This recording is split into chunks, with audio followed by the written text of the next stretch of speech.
Ya, hari ini kita kembali akan membahas tentang jalan seorang pemenang. Ini mungkin akan menjadi sesuatu hal yang saudara akan banyak dengar berulang-ulang mungkin. Tapi ya inilah yang Tuhan mau untuk terus disampaikan.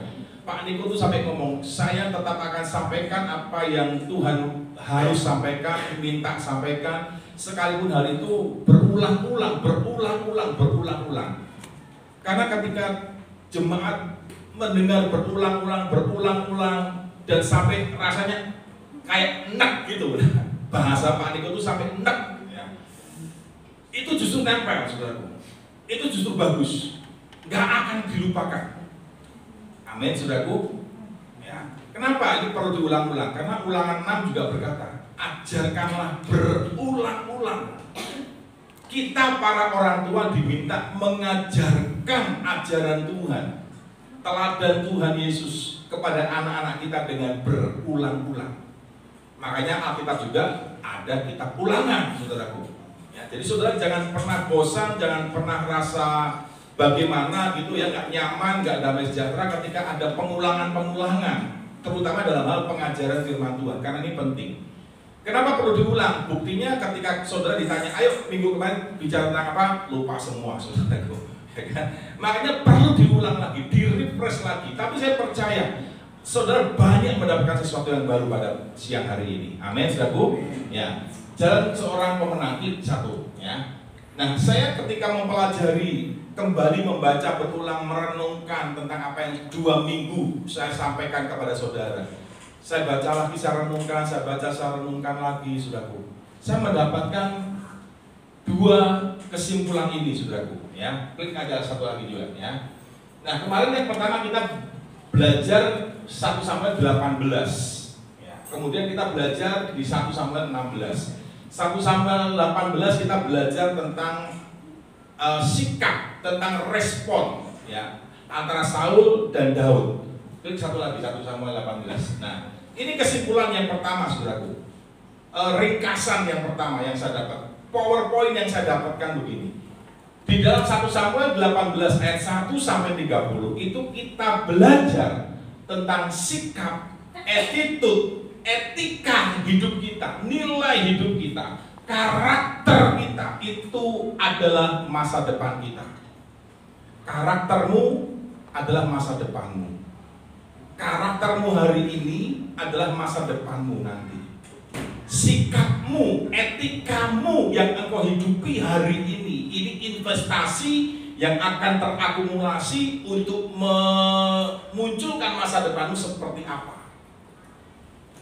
Kita hari ini adalah akumulasi dari apa yang terjadi di masa lalu. Kita ada sampai hari ini. Ini produk masa lalu kita, perjalanan kita sampai hari ini.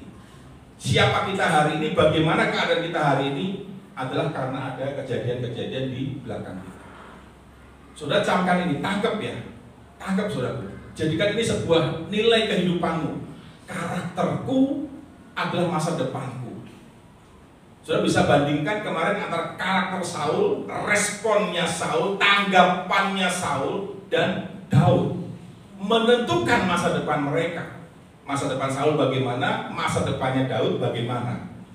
Jadi mulai hari ini, aplikasi penerapan buat saudara, mulailah bangun sebuah karakter, sebuah sifat, attitude, etika, nilai-nilai kehidupan yang sesuai dengan firman. Amin, saudaraku.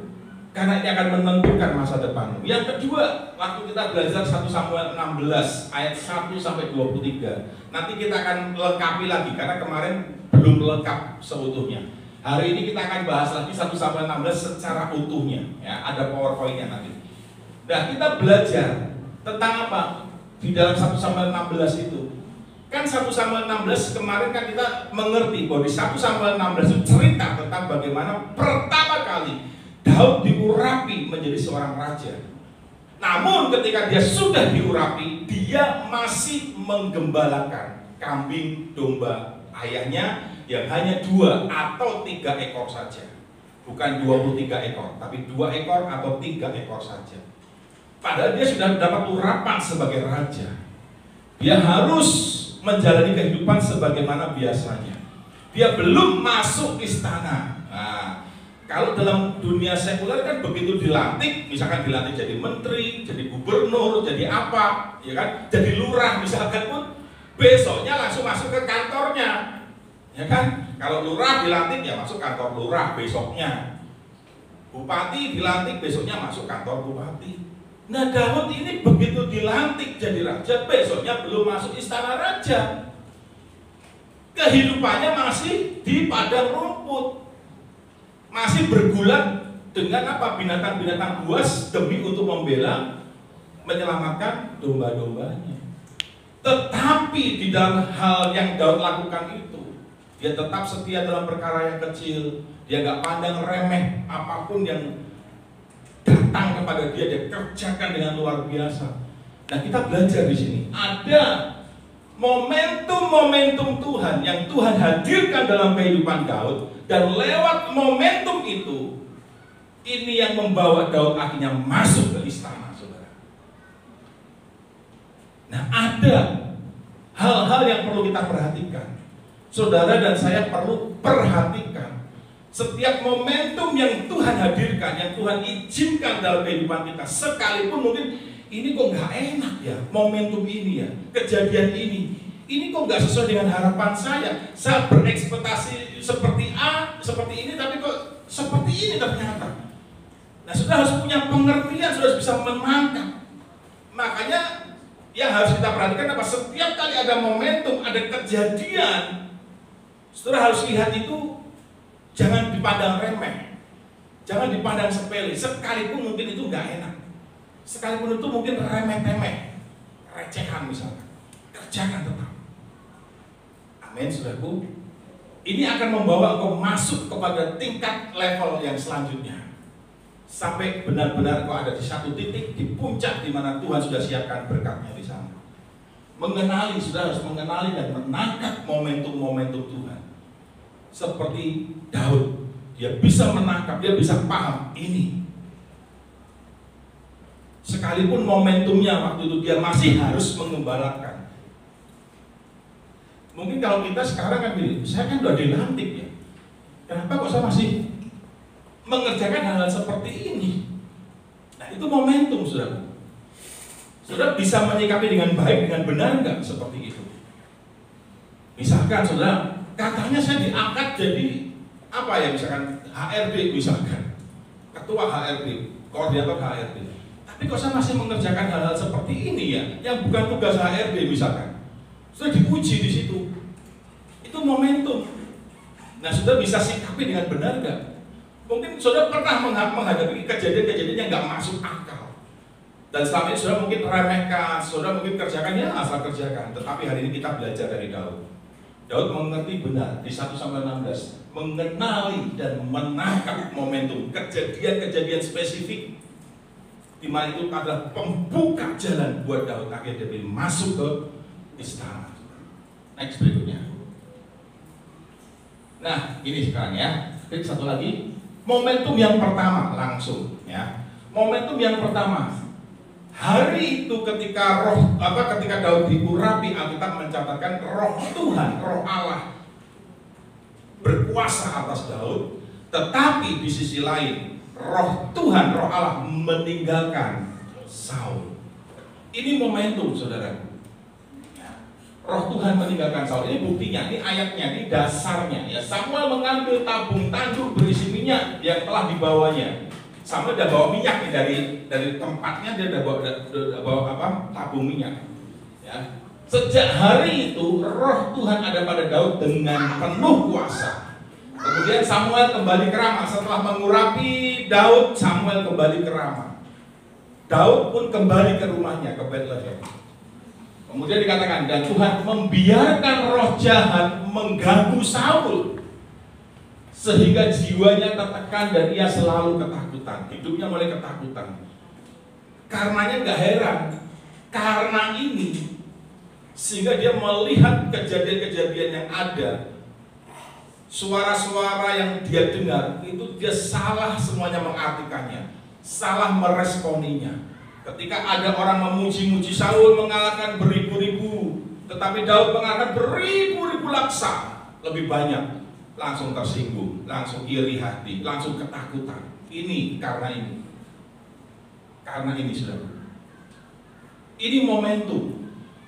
Baik, satu lagi. Ya, jadi momentum di mana Roh Tuhan mulai meninggalkan Saul, inilah yang membawa Daud masuk ke istana. Kenapa, saudara? Karena ada momentum berikutnya yang kita nggak bahas secara detail, tapi hanya saya berikan aja gambarannya, momentum yang keduanya. Ini momentum pertama ya, Roh Tuhan meninggalkan Saul. Tuhan buka pintu yang pertama supaya Daud bisa masuk ke istana. Saul mengalami gangguan sama roh jahat. Kemudian ada seorang hamba, para hamba Saul ngomong sama Saul, mengusulkan kepada Saul, Saul, carilah seorang yang pandai main kecapi. Tuhan pakai seorang hamba, saudara, untuk ngomong ke Saul. Dia harus pandai main kecapi. Kalau sekali yang gitar lah gitu ya, gampangnya ya kan, main gitar. Panggil dia, suruh dia main di depan raja. Pasti raja akan mengalami kenyamanan, damai, sejahtera. Singkat cerita disuruhlah. Lewat momentum kedua, Tuhan buka lagi pintu yang kedua, saudara. Lewat seorang hamba yang mungkin kita nggak pandang, kita nggak lihat, dia mah bisa apa bantu saya, dia mah siapa bisa bantu saya. Ya. Kadang kita kan suka seperti itu, meremehkan, dia kan cuma pengemis, dia cuma gelandangan, mungkin dia cuma apa, kita nggak pandang malahan, ya. Bukan sebelah mata lagi. Akhirnya malah pintu yang seharusnya bisa terbuka melalui orang itu, malah kita nggak manfaatkan, maksudnya kita nggak ambil momentum itu gitu. Daud mulai masuk ke istana, mulai menghibur, bermain kecapi di depan Saul. Dan Alkitab mencatat setiap kali Daud memainkan kecapinya dan memasmurkan pujian, Saul merasa tenang. Akhirnya terus itu berlanjut berkali-kali seperti itu, sehingga akhirnya Saul jadi senang sama Daud. Alkitab mencatat Saul menjadi senang sama Daud. Akhirnya dikasihlah pekerjaan, dikasihlah kesempatan. Tapi kesempatannya pun masih jadi pembawa senjata, masih jadi pelayan. Mungkin kita berpikir, loh, aku ini raja loh, kok aku masih jadi hamba, masih jadi pelayan? Ini nggak bener nih. Mungkin kalau kita berpikir masa kini bisa seperti itu. Nanti saya akan sharing of life ya, sharing kehidupan saya, kesaksian sedikit ya. Mungkin kita berpikir, loh, saya ini kan jadi manajer, tapi kok malah disuruh keliling ngawasin apa, kok nggak sesuai dengan harapan. Saya sebagai seorang pengawas misalkan, tapi kok kerjaanku kayak begini. Hati-hati, saudara. Saudara, saya berdoa saudara bisa punya pengertian, bisa menangkap momentum-momentum Tuhan sekalipun itu rasanya nggak sesuai dengan ekspektasi kita, harapan kita. Next slide-nya. Nah, kita mau belajar dari momentum pertama ini, apa yang kita bisa belajar, saudara? Mengapa Roh Tuhan? Tentu pertanyaannya kan seperti ini, mengapa Roh Tuhan itu meninggalkan? Kok bisa? Ada apa dengan Saul sehingga Roh Tuhan meninggalkan Saul? Kita bisa belajar di balik momentum itu, yang bagi Daud itu sebuah pintu yang terbuka, dan bagi Saul pintunya mulai tertutup, satu persatu mulai ditutup oleh Tuhan. Nah, kita belajar di lewat momentum itu, kenapa kok bisa Tuhan membiarkan Saul? Jangan sampai ini terjadi dalam hidup saya dan saudara. Tuhan meninggalkan saudara, membiarkan saudara. Karepmu sakarepmu, kalau orang bilang begitu. Masa bodoh kamu mau gimana? Jangan sampai Tuhan bilang begitu sama kita, saudaraku. Sama seperti Tuhan berbuat kepada Saul. Bisa nggak Tuhan berkata begitu buat saudara dan saya? Bisa, sangat bisa, saudaraku. Ya kan, banyak contoh. Jangan sampai itu, kita waspada. Makanya kita hari ini belajar. Kenapa ini? Next berikutnya, klik. Jawabannya begini, saudara. Pada suatu hari, ayat yang pertama, pada suatu hari Nabi Samuel berkata kepada Raja Saul, aku telah mengurapi engkau sebagai Raja Israel. Jadi waktu itu kan umat Israel itu minta seorang raja. Tadinya tuh rajanya langsung Tuhan, langsung Allah, Tuhan sendiri, teokrasi, pemerintahan yang langsung dipimpin oleh Allah, yang direpresentatifkan melalui para nabinya. Tetapi waktu itu umat Israel minta seorang raja, nggak mau lagi langsung dipimpin oleh Tuhan, harus ada seorang raja. Samuel sudah peringatkan, ini loh, gini. Nanti kamu akan begini. Mereka tetap ngotot. Oke. Samuel tanya sama Tuhan, ya, udah kerjakan aja, kasih aja. Karena kekerasan hati umat Israel. Padahal udah diperingatkan. Singkat cerita, ya udah urapi sama. Nah ini ayat 1 ini. Tapi waktu kamu mengurapi Saul, kamu bilang ya, pesen omat kalau orang bilang, wanti-wanti dia ya. Ini. Aku telah mengurapi engkau sebagai Raja Israel atas perintah Tuhan. Karena itu engkau harus taat kepadanya, kepada Tuhan, kepada perintahnya, kepada tuntunannya. Satu hal yang diminta ketika Tuhan mengangkat, mempromosikan saudara dan saya, saudara diangkat dalam kondisi yang lebih baik, dalam situasi yang lebih baik, dalam pencapaian yang lebih baik, dalam tempat yang lebih baik, dalam berkat yang lebih baik. Perhatikan ini ya, Tuhan membawa hidupmu ke pencapaian yang lebih baik. Satu hal yang diminta oleh Tuhan adalah apa ini? Engkau harus tetap taat kepada Tuhan, taat kepada firman-Nya. Jadi apa yang diminta oleh Tuhan kepada Saul ketika Tuhan mengangkat Saul jadi raja, satu minta, enggak neko-neko tuh, taat aja.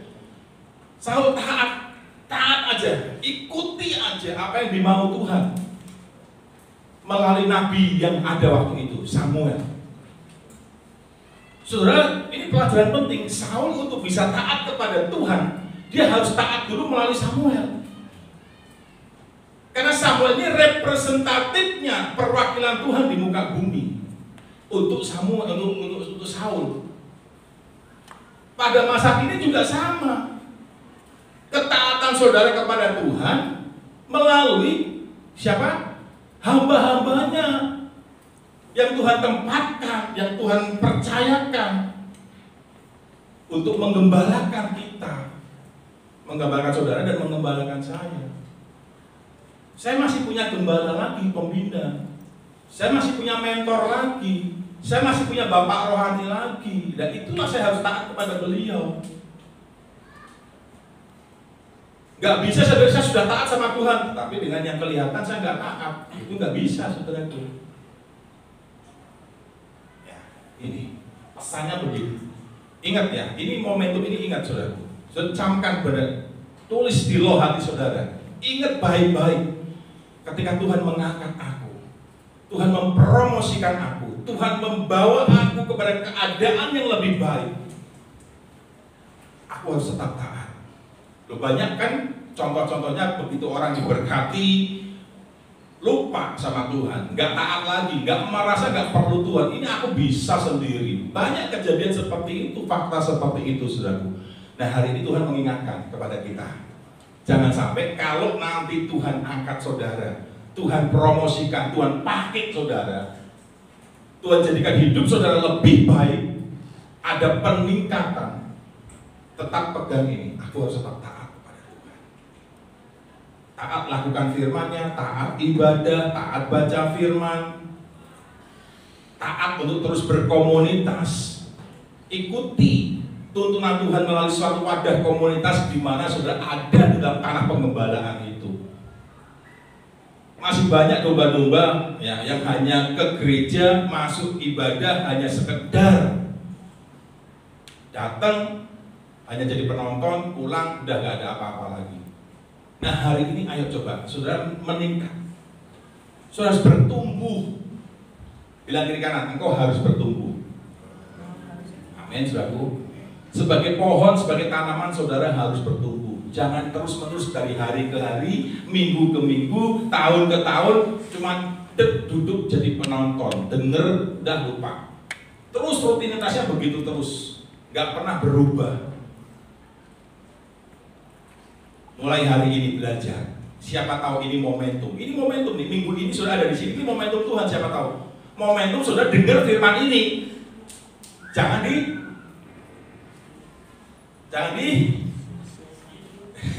ya, jangan disia-siakan. Tangkap saudara. Yes. Kalau dengar firman itu nangkep tuh, yes, ini dia.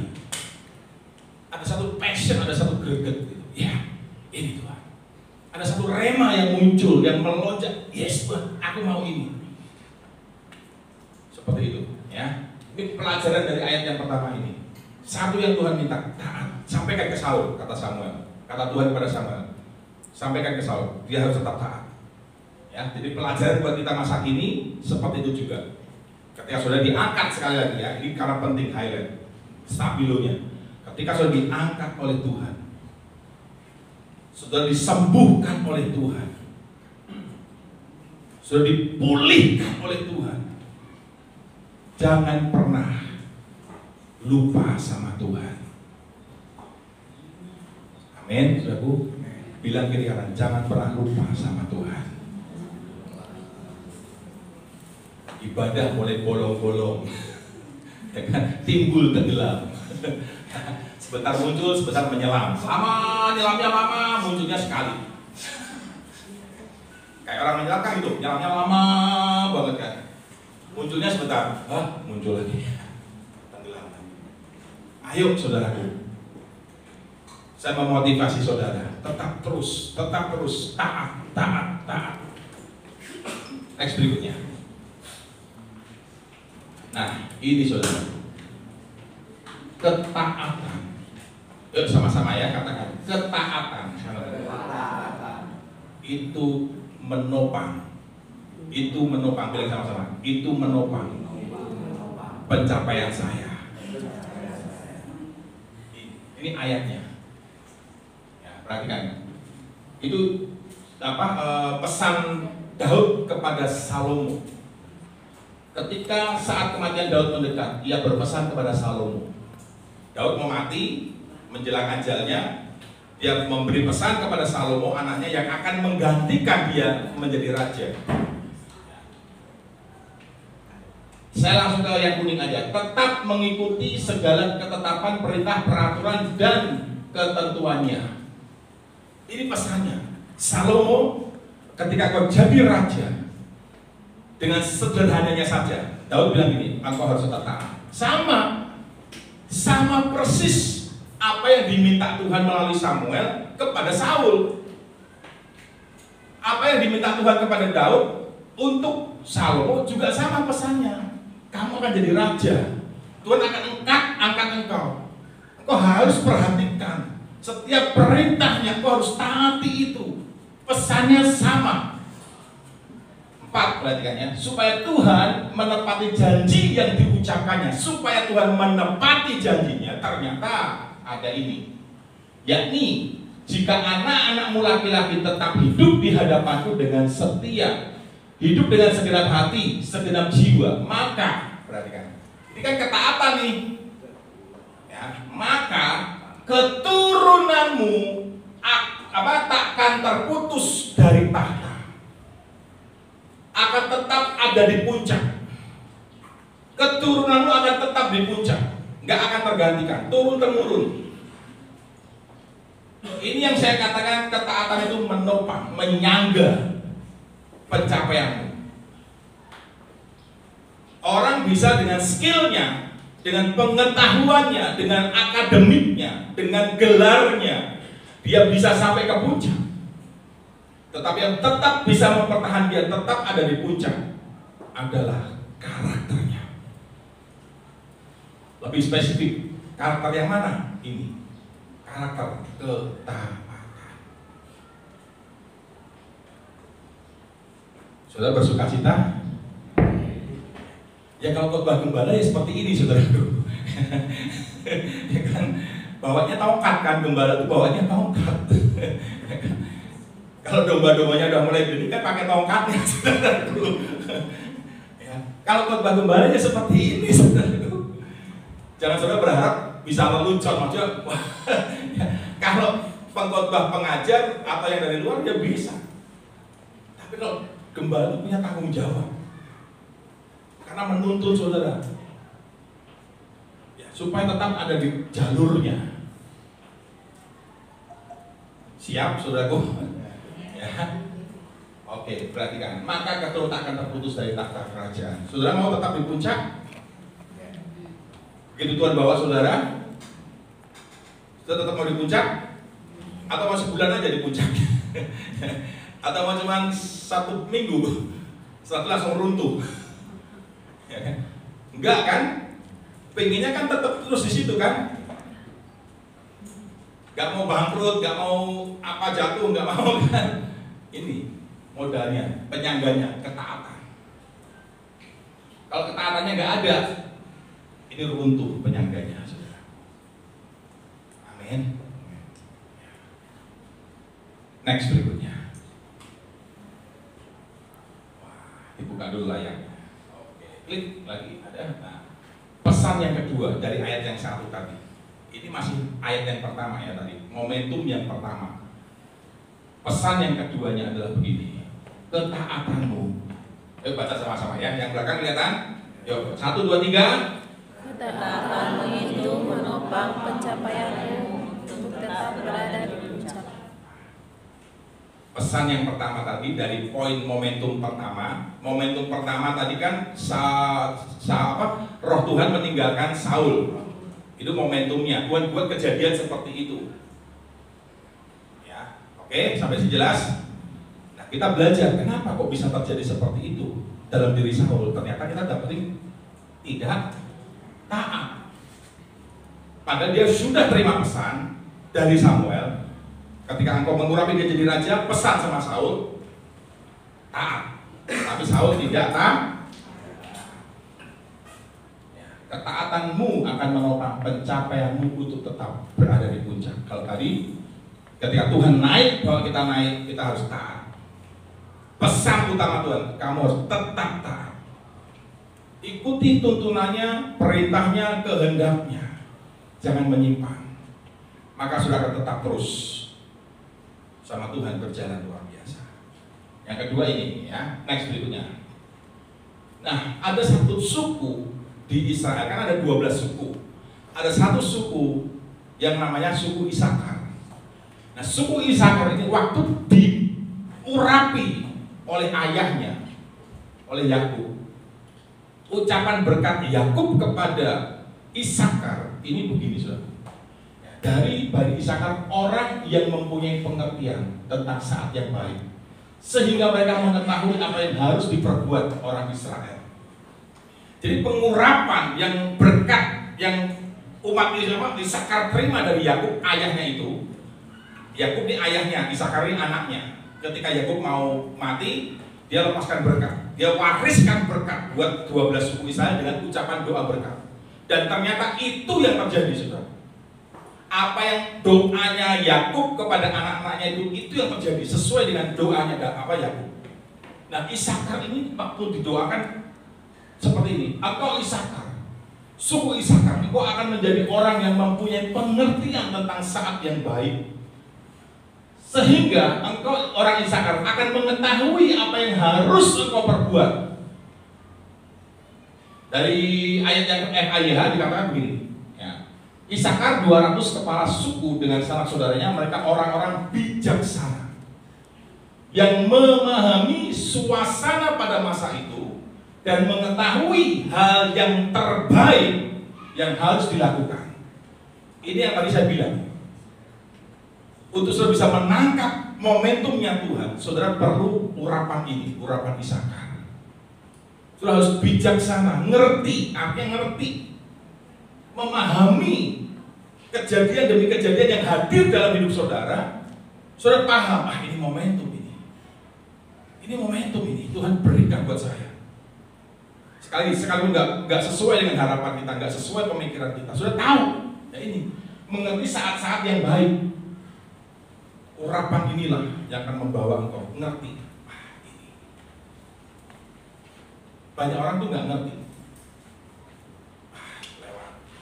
Tuhan kasih lagi, lewat. Ya, ini saya berdoa, saudara punya urapan Isakar. Next berikutnya. Meninggalkan. Kenapa roh Tuhan meninggalkan, membiarkan Saul? Klik lagi. Ayat berikutnya, ayat berapa itu? Lalu Tuhan berfirman kepada Samuel, ayat 11 ya, ayat 10 ya. Oke, ayat 10. Lalu Tuhan berfirman kepada Samuel, aku menyesal. Loh, Tuhan tuh bisa menyesal loh saudara. Tuhan tuh bisa menyesal. Dia memang Tuhan yang kasih luar biasa. Tetapi dia bukan sekedar memberi, mengasihani, tapi dia tuh bisa punya dua sisi juga. Aku telah menyesal menjadikan Saul raja. Jangan sampai Tuhan ngomong sama kita, aku menyesal sama kamu. Udah diangkat, udah dipromosikan, udah diberkati, tapi kamunya gak taat. Karena Saul telah meninggalkan aku. Sudah diberkati, udah dipromosikan, malah meninggalkan. Ini disebutnya apa?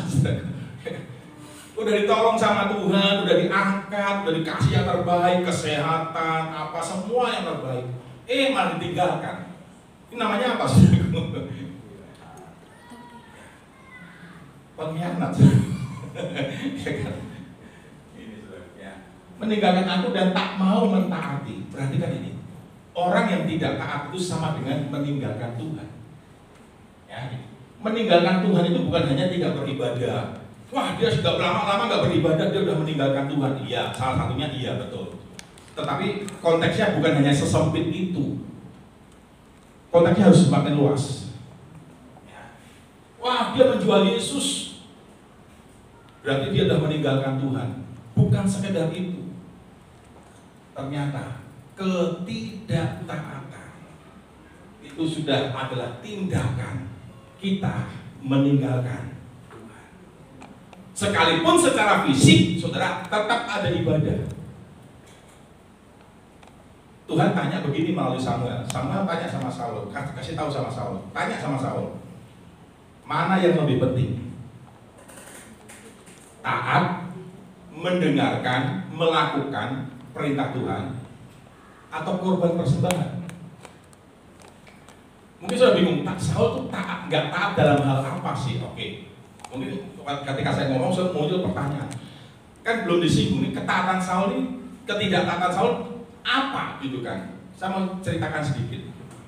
Jadi waktu Samuel mengurapi Saul ini, kamu harus taat. Kenapa? Karena Samuel mengatakan, aku, kata Tuhan, akan membalaskan kepada orang Amalek apa yang dia pernah lakukan kepada umatku. Kamu harus tumpas semua orang Amalek. Tuhan pesan sama Saul melalui Samuel. Saul, kamu harus tumpas tanpa terkecuali semua orang Amalek. Laki-laki, perempuan, binatang apapun, semua tumpas. Sampai ke raja-rajanya tumpas semua. Jangan ada yang tersisa. Mau dilenyapkan supaya suku ini tidak ada lagi. Benar, ketika perang, saudaraku, Saul bisa mengalahkan, Saul dan tentaranya bisa mengalahkan orang Amalek. Tetapi rajanya nggak dibunuh, rajanya ditawan. Cuma ditawan, padahal Tuhan bilang tumpas semuanya. Nah, binatang-binatang, ada lembu, ada domba, semua yang baik-baik, yang bagus-bagus malah nggak ditumpas, malah diambil oleh prajurit-prajuritnya. Alasannya apa? Untuk mempersembahkan kurban kepada Tuhan. Sepertinya TOP. Wah, mempersembahkan kurban yang terbaik, dombanya terbaik, lembunya terbaik. Keren. Mungkin kalau zaman sekarang, wih, persembahannya luar biasa ya, besar, apa luar biasa. kelihatannya POP. Tetapi Tuhan bilang, kamu nggak taat. Akan suruhnya semua tumpas. Kenapa rajanya masih kamu tahan? Kenapa itu binatang-binatang ternak itu yang bagus-bagus, yang tambun-tambun, yang gemuk-gemuk, kamu malah ambil dengan alasan, dengan dalih untuk dipersembahkan sebagai kurban kepada Tuhan. Tuhan lebih senang mana? Kamu taat, basmi semuanya, atau kamu persembahkan kurban? Nah itu latar belakang ceritanya seperti itu, sudah. Kan seringkali dalam kehidupan sekarang kan begitu. Untuk menutupi dosa kita seolah-olah, ketidaktaatan kita seolah kita bisa bayar dengan persembahan. Tapi Tuhan bilang, ketaatan itu lebih penting daripada korban persembahanmu. Next berikutnya.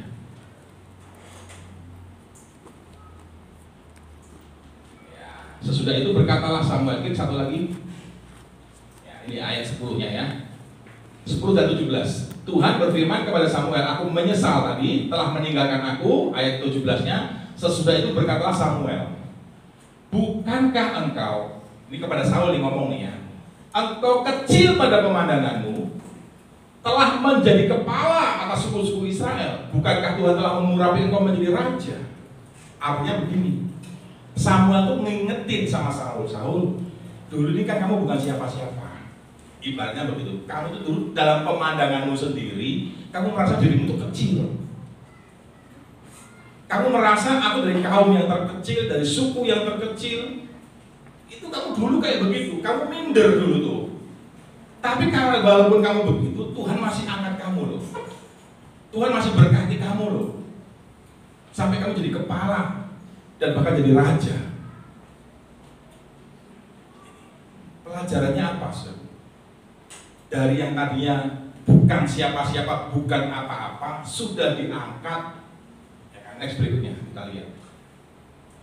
Masukin aja lagi. Terus, ya ini. Artinya apa? Pesannya apa buat kita? Pelajarannya apa buat kita dari kejadian itu? Jangan pernah mempermainkan Tuhan, saudara. Masih ada banyak juga orang Kristen yang mempermainkan Tuhan. Masih berani main-main sama Tuhan, memanfaatkan Tuhan. Ketika perlunya saja seru sama Tuhan. Tuhan, aku lagi susah, aku lagi sakit, nangis-nangis, saudara. Aku mau bertobat Tuhan, aku mau sungguh-sungguh kalau sembuhkan aku. Aku mau berhenti dari kebiasaanku Tuhan yang jahat, yang jelek ini Tuhan. Aku mau tinggalkan semua ya, kedaginganku. Sembuhkan aku, pulihkan aku, ekonomiku, kesehatanku, keluargaku. Dulu begitu. Tuhan jawab oke. 1, sembuh, oke, sembuh. 2, dipulihkan ekonominya kembali. 3, mulai diberkati lagi. Dipulihkan semuanya. Keluarga dipulihkan, ekonomi dipulihkan, kerohanian dipulihkan. Tetapi akhirnya setelah kita berada di pencapaian itu, jauh lebih baik keadaan kita meninggalkan Tuhan. Ini pelajarannya. Amin. Jangan sampai, saudara. Ya, next berikutnya. Bilang kiri kanan dulu, engkau adalah pemenang. Gitu dong. Ya, engkau adalah pemenang. Amin, saudaraku. Yuk kita doktrin ya, pikiran kita ya. Ngomong yuk, saya pemenang. Lagi, saya ini pemenang. Siapa pemenang itu? Haleluya, tepuk tangan. Ini, perhatikan ya, ayat selanjutnya nih, kita jalan lagi nih. Samuel sangat sedih ketika mendengar apa yang dikatakan oleh Tuhan. Aku menyesal karena Tuhan mengangkat Saul, mempromosikan Saul, aku menyesal.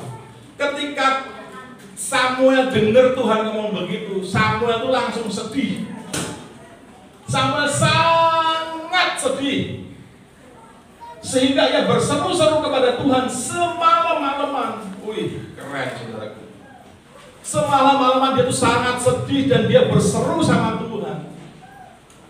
Dia merasa bertanggung jawab. karena dia yang telah mengurapinya. Tapi kok seperti itu Saul memberi feedbacknya? Berikan feedbacknya kok malah kayak begitu. Aduh, artinya apa saudara? Ketidaktaatan Saul membuat Samuel sangat sedih. Saya teliti, saya bandingkan terjemahan-terjemahan yang lain, kata sangat sedih itu artinya begini: sakit hati, kesal, menjerit. Karena kesedihan itu dia menjerit seperti ada bahaya. Kalau sudah lihat itu bahaya, sudah mau kasih tahu ke orang, sudah gimana? Kira-kira begitu enggak? Halo? Ya. Anak kita jatuh aja kita langsung bisa menjerit. Anak kita kesandung aja, ya kan? Ini kita lihat ada mau bahaya nih. Ada orang terobos rel kereta api misalkan, kita tahu, kita pasti akan sekenceng-kencengnya. Ya kan? Nah, Saul tuh kira-kira meluapkan kekesalannya kayak gitu. Mungkin kayak begitu kalau didramakan, saudara. Saul tuh berseru seperti ada bahaya buat Saul. Saul, mungkin begitu.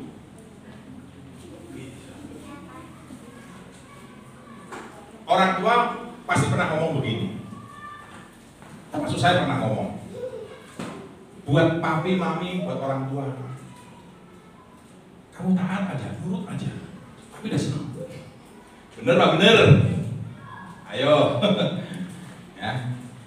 Kamu nggak usah kasih apa, kamu nurut aja. Itu udah senang. Betul nggak, saudara? Kok cuma sedikit ya?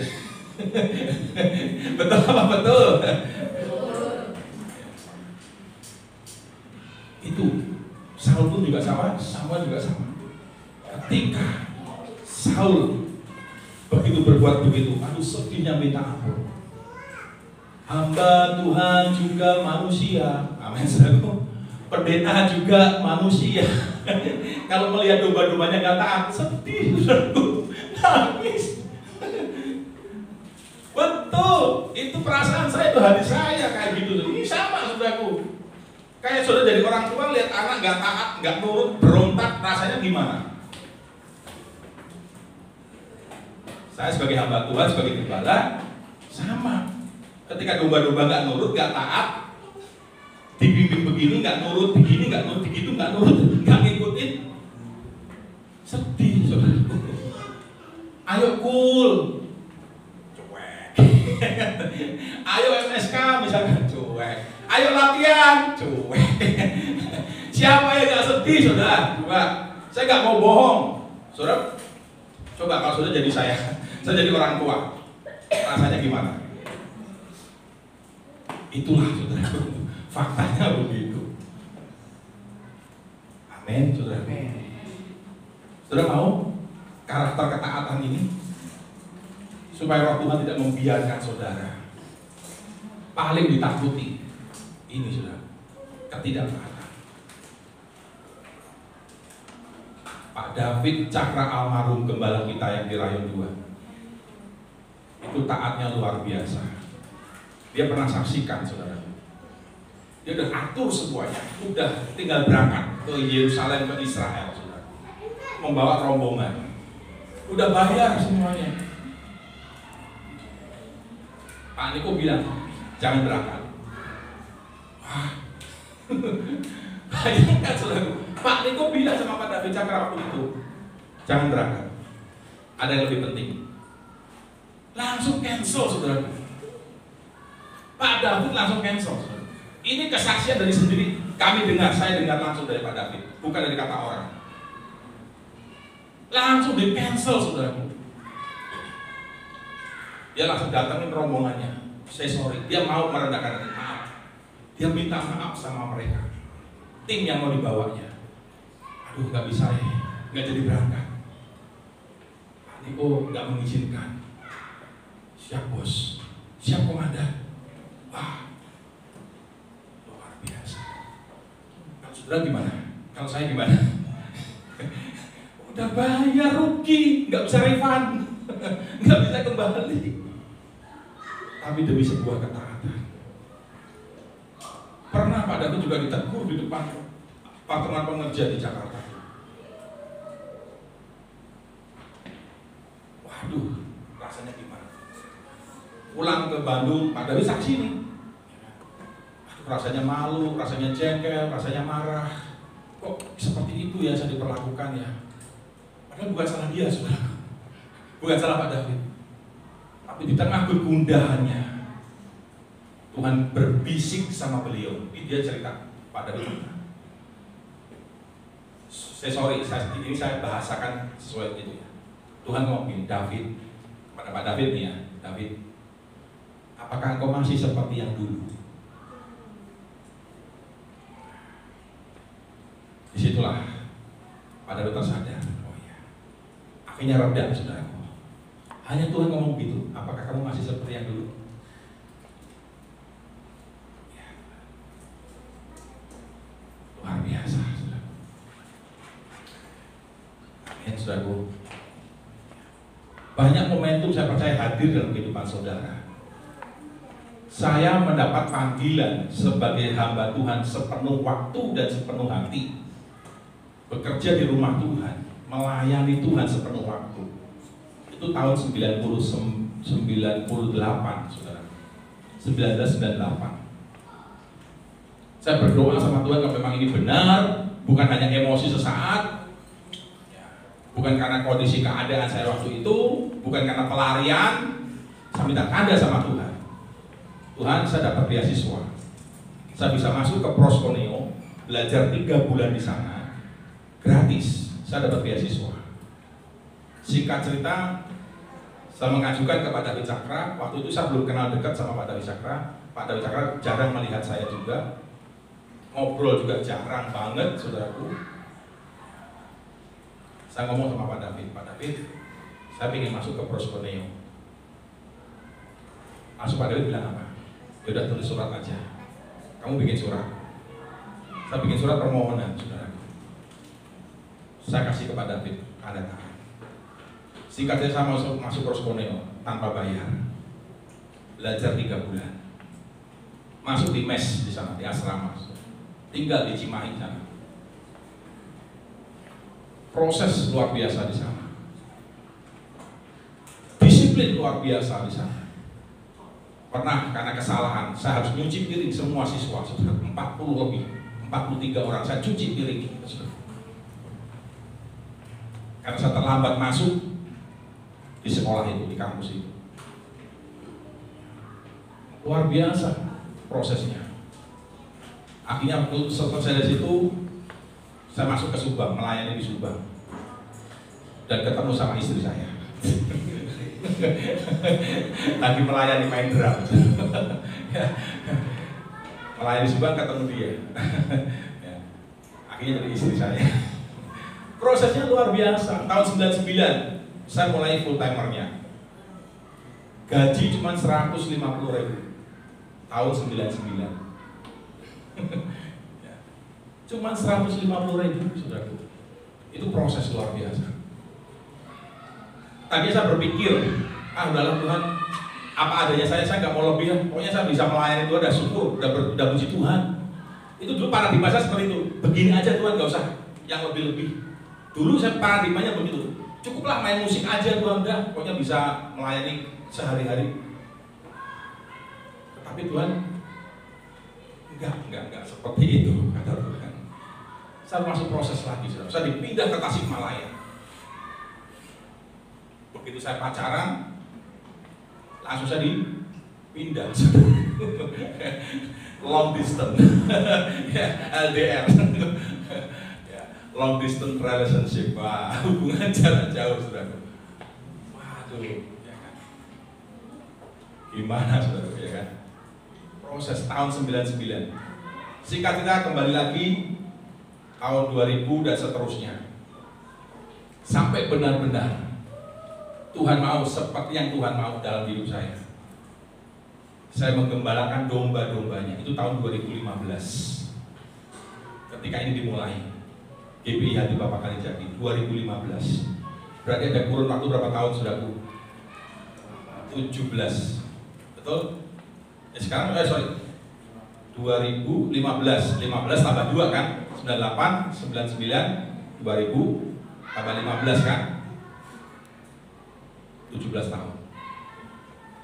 Proses saya 17 tahun, saudara.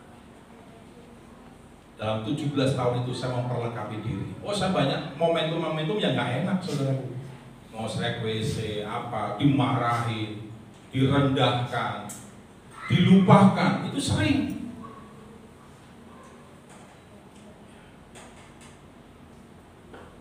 Gak seberapa, persembahannya gak seberapa,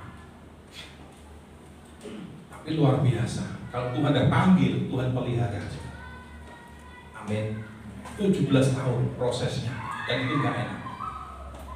Waktu saya ambil kuliah juga untuk memperlengkapi diri, untuk mengupgrade diri saya, karena saya lihat tantangan ke depan itu gak biasa-biasa lagi, maka saya harus mengupgrade diri saya. Saudara juga harus mengupgrade.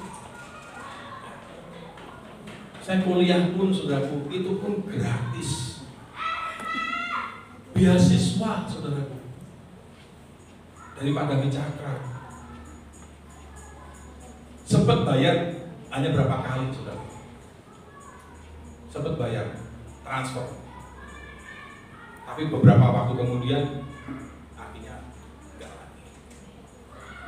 Sampai di wisuda enggak keluar, uang wisuda enggak keluar, apa-apa enggak keluar, saudara. Dan saudara tahu, untuk bisa sampai di titik wisuda itu, satu harus bolak-balik Kalijati, Bandung, Muhammad Toha, saudara, Mekarwangi, di kampus STT di sana. Sampai saya tidur di mobil di tempat parkir, saudara. Tidurnya di situ, di mobil, di Grand Max itu. Karena habis kuliah sore malam, besoknya pagi-pagi kuliah. Saya nggak mungkin bolak-balik. Sempet saya bolak-balik. Begitu pulang jam 10 selesai kuliah, pulang sampai rumah setengah 1, nggak bisa langsung tidur. Besoknya berangkat lagi setengah 6, jam 5, setengah 6 lah kurang lebih. Karena jam 8 harus masuk kuliah lagi, 8 paginya. Pernah bisa BP seperti itu, tapi lama-lama aduh badan, ya, mungkin faktor badan kok udah mulai kayak gini ya, mulai kerasa. Ya udah, akhirnya saya ambil keputusan, ya udah, bawa mobil parkir di tempat yang enak, di kampus, di underground itu, ya di lantai bawah. Cari parkir yang enak, saya tutup itu kaca kiri kanan supaya nggak kelihatan satpam. Karena satpam suka ngontrol, saudaraku. Ya kalau ketawa sih nggak apa-apa sebenarnya, cuma kan nggak enak gitu kan. Tidur di situ, saudaraku. Pagi-pagi bangun, masuk kuliah. Itu beberapa kali seperti itu. Jatuh bangun di jalan, saudaraku, di Ciater jatuh naik motor. Sampai footstepnya bengkok, ngalami kayak begitu. Hujan, kuliah di kelas AC basah, saudaraku. Ngalamin kayak gitu. Itu momentum-momentum Tuhan. Hampir saya putus asa. Tuhan udah stop, Tuhan enggak kuat, Tuhan. Tapi saya ingat lagi tujuan saya, mimpi saya. Bangkit lagi, saudara. Makanya orang hidup harus punya tujuan. Amin. Tujuanmu apa? Itu yang akan membuat engkau terus. Sekalipun jatuh bangun, kau akan bangkit. Itulah pemenang.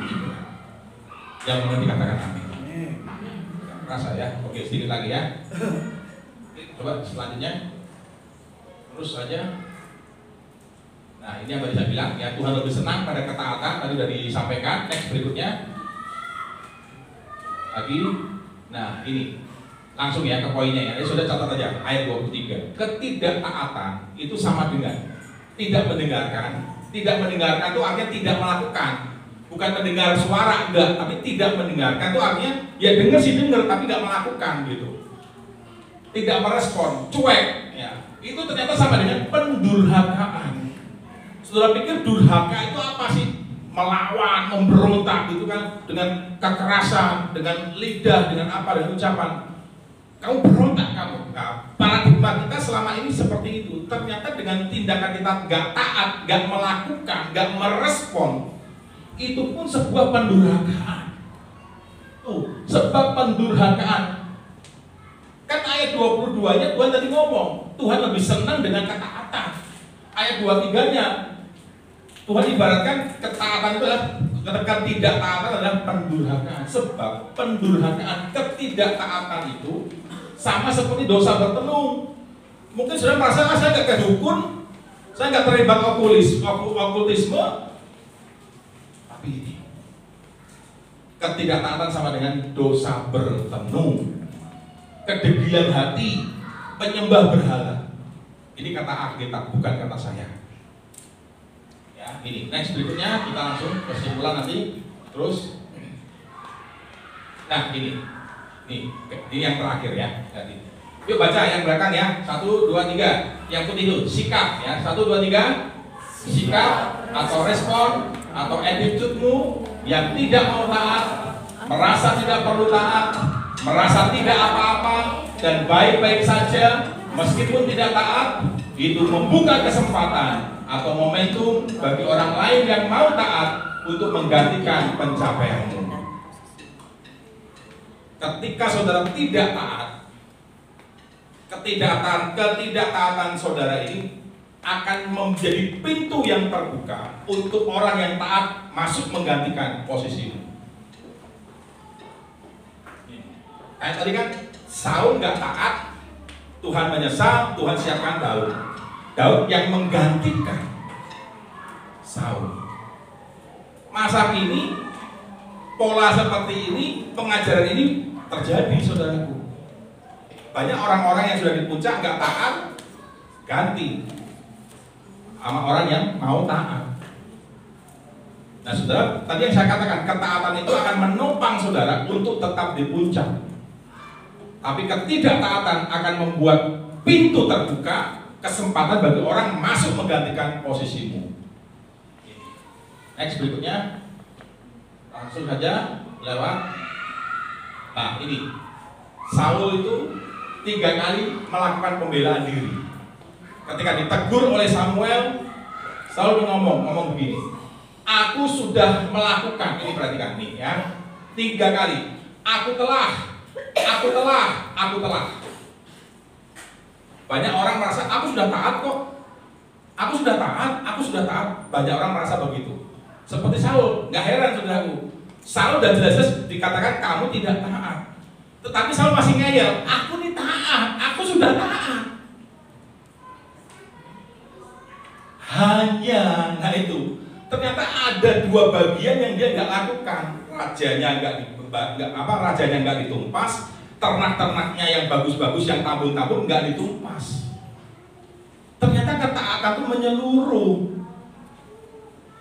Saul nggak taat dalam 2 hal ini, di mata Tuhan sudah nggak taat, saudara. Tapi Saul merasa aku udah taat. Nah ini kan banyak orang-orang Kristen merasa seperti itu kan, merasa baik-baik saja, merasa damai saja, nggak ada apa-apa kok, nggak ada pengaruhnya buat saya nggak taat. Itu banyak tuh yang nggak taat masih diberkati. Nah ini sudah ikuti jalan mayoritas, jalan orang kebanyakan karena merasa aman. Tetapi ada satu waktu nanti bangunan penyangga itu akan runtuh, saudara, karena tidak ada ketaatan. Langsung ke kesimpulan aja ya. Kita belajar apa saja hari ini? Klik terus saja. Yang pertama kita belajar ketika Tuhan mengangkat, mempromosikan, kita harus tetap taat. Yang pertama itu. Yang kedua, ketaatanmu menopang pencapaianmu untuk tetap berada di puncak. Yang ketiga, kita belajar jangan mempermainkan Tuhan. Jadi meninggalkan Tuhan itu bukan hanya tidak beribadah atau menjual Yesus atau menjauh dari Yesus, tapi ketidaktaatan agar tidak akan meninggalkan Tuhan. Yang keempat kita belajar jangan mempermainkan Tuhan, jangan memanfaatkan Tuhan. Yang berikutnya kita belajar yang kelima, klik. Ketidaktaatan Saul membuat Samuel sangat sedih. Ya. Yang keenam kita belajar Tuhan lebih senang pada ketaatan dibanding dengan korban persembahan. Yang ketujuh kita belajar ketidaktaatan itu adalah tidak mendengarkan, tidak mengerjakan, tidak merespon. Ketidaktaatan adalah pendurhakaan. Ketidaktaatan adalah dosa bertenung. Ketidaktaatan adalah kedegilan hati. Dan ketidaktaatan adalah penyembah berhala. Yang terakhir kita belajar, sikap, respon, attitude-mu yang tidak mau taat, itu membuka kesempatan, momentum bagi orang lain yang mau taat masuk menggantikan engkau. 8 hal kita belajar dari momentum ini. Tuhan Yesus memberkati. Mari